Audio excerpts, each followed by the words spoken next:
Bien, le 19e siècle, pour les raisons que j'ai évoquées avant, hein, la littérature dont je souhaitais m'inspirer et avec laquelle j'avais envie de jouer était celle du 19e siècle, c'est celle aussi du plus célèbre des meurtriers qui est Jacques l'Éventreur.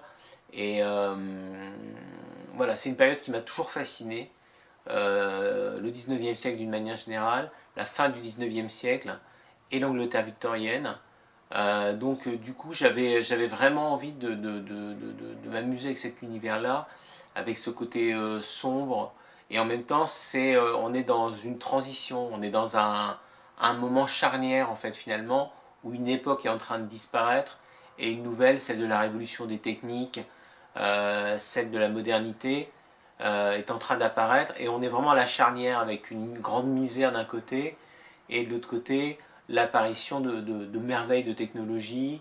Donc vraiment on est dans cette opposition là, et ça m'intéressait beaucoup parce que finalement c'est un univers qui est un univers où on a un mouvement comme ça de basculement. Donc ça je l'ai à peu près déjà expliqué en fait, hein. Avoir un fond historique, c'est une manière d'ancrer le récit dans la réalité. En plus, c'est quelque chose que j'adore faire, hein. Bon, étant historien de formation, j'aime bien puiser dans l'histoire.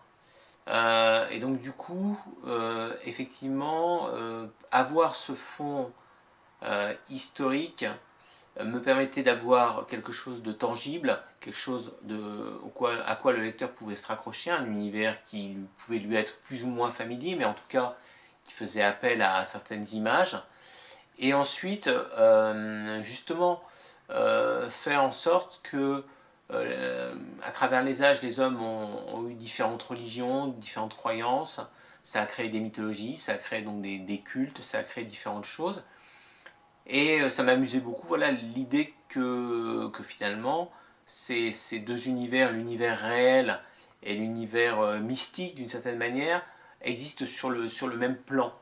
Et que finalement, homme, dieu, demi-dieu, créatures de toutes sortes, puissent se côtoyer et finalement avoir des relations presque interethniques comme ça, avec une sorte parfois de mépris pour certaines des castes, hein, comme ça qui s'établissent.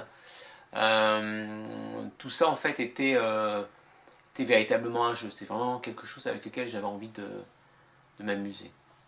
Par contre, forcément, le fait de s'attaquer comme ça à la fois à un univers historique très construit qui existe réellement, avec des personnages réels qui ont existé, et de s'attaquer à la mythologie et à différentes religions, à différentes cultures, etc., ça implique en fait eh bien, une énorme documentation, que ce soit par le biais d'ouvrages spécialisés,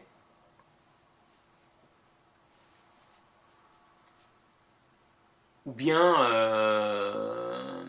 que ce soit par le biais de recherches sur Internet, puisqu'aujourd'hui, hein, grâce à Internet, on peut accéder très facilement, par exemple avec Gallica, aux archives de la Bibliothèque nationale de France, mais on peut accéder facilement à des archives anglaises.